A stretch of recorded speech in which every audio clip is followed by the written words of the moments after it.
रेवड़ी कब तक बढ़ते रहेंगे?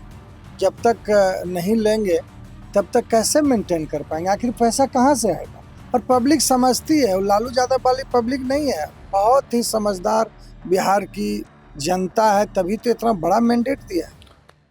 वाह मंत्री जी वाह, क्या आप बोले हैं। आपका ये बयान सुन के दिल एकदम गदगद हो गया है।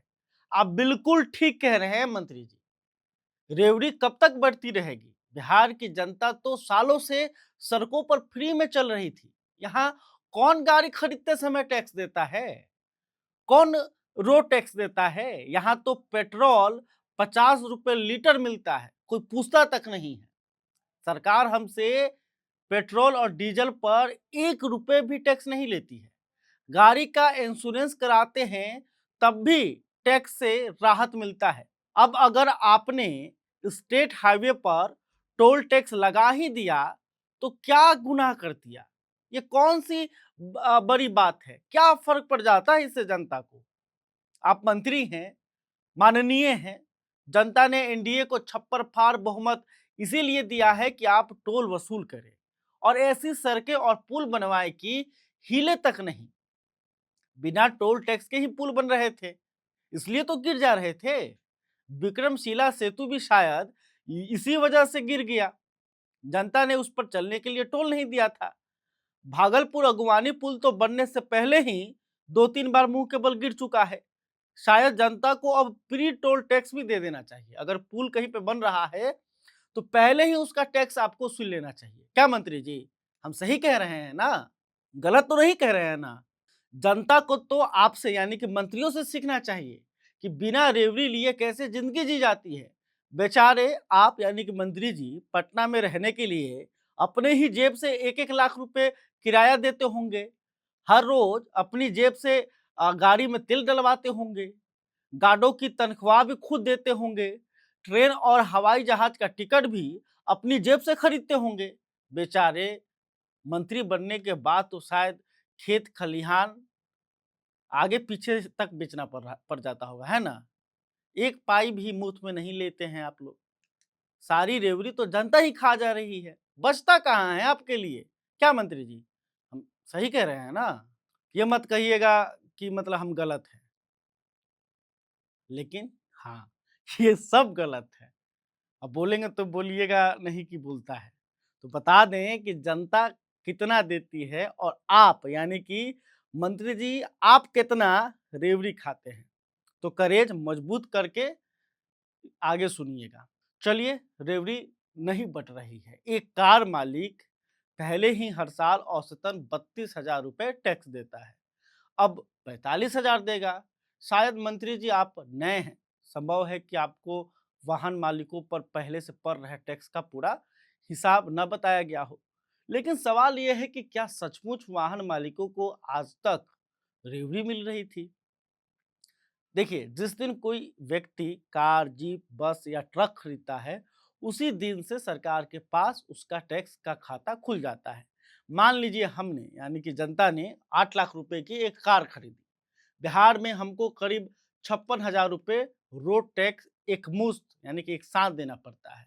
यह टैक्स 15 वर्षों के लिए होता है, यानी सिर्फ रोड टैक्स के रूप में ही आप औसतन करीब 3700 रुपए प्रति वर्ष सरकार को दे रहे हैं। इसके बाद हर बार जब हम पेट्रोल या डीजल खरीदते हैं तब भी हम टैक्स देते हैं। बिहार में पेट्रोल की कीमत शायद देश में सबसे अधिक है और जो टैक्स देते हैं उसमें राज्य सरकार और केंद्र सरकार दोनों का टैक्स शामिल होता है।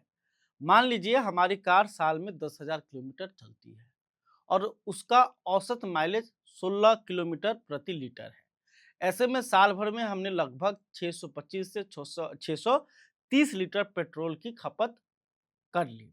मौजूदा अगर टैक्स को देखें तो इस ईंधन पर हमने लगभग 28,000 रुपये से अधिक टैक्स सरकारों को दिया। यानी सिर्फ रोड टैक्स और ईंधन पर लगने वाले टैक्स को जोड़ दें तो एक सामान्य कार मालिक हर साल लगभग 32,000 रुपये सरकार को टैक्स देता है।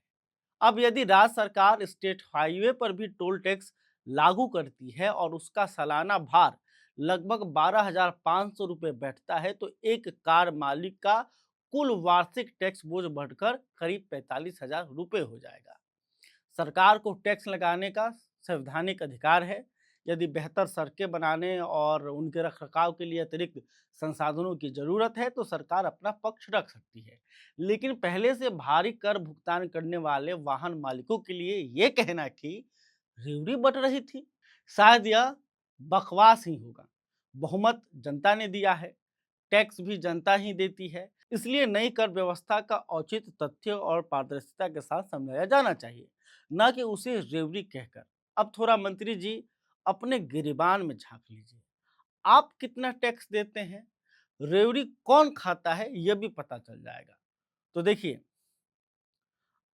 मंत्रियों को सरकार के तरफ से कितना सुविधा मिलता है ये समझ लीजिए।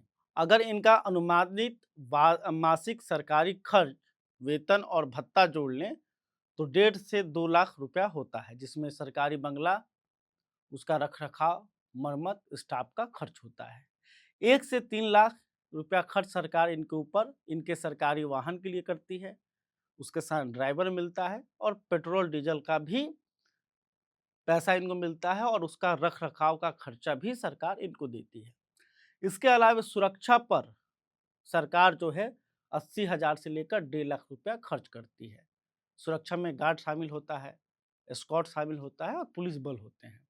फिर निजी स्टाफ, ऑफिस और अन्य प्रशासनिक खर्च को अगर मिला दे तो वो 2 से 5 लाख के आसपास बैठता है। ठीक है। इसके अलावे अन्य जो सरकारी खर्च हैं वो 1 से 2 लाख रुपया। तो अगर प्रति महीने का हिसाब कर लें तो सरकार एक मंत्री के ऊपर 6 से 12 लाख रुपया खर्च करती है महीने का। समझिए, ये पैसा किसका है? ये पैसा हमारा है, यानी कि जनता का है। और रेवड़ी कौन खा रहा है मंत्री जी? रेवड़ी जो है आप खा रहे हैं, ना कि जनता, जो पहले से हर एक चीज पर आपको टैक्स देती है। इसलिए बोलने से पहले थोड़ा सोच समझ कर बोलिएगा, क्योंकि जनता जब बहुमत दे सकती है ना, जो देता है तो आसमान फाड़ के देता है और लेता है तो कैसे लेता है आप भी जानते होंगे। मंत्री हैं, माननीय हैं, तो इसका मतलब ये नहीं है कि आप कुछ भी बोल जाइएगा। खैर, अभी तक आपने हमारे चैनल को सब्सक्राइब नहीं किया है तो कर लीजिए।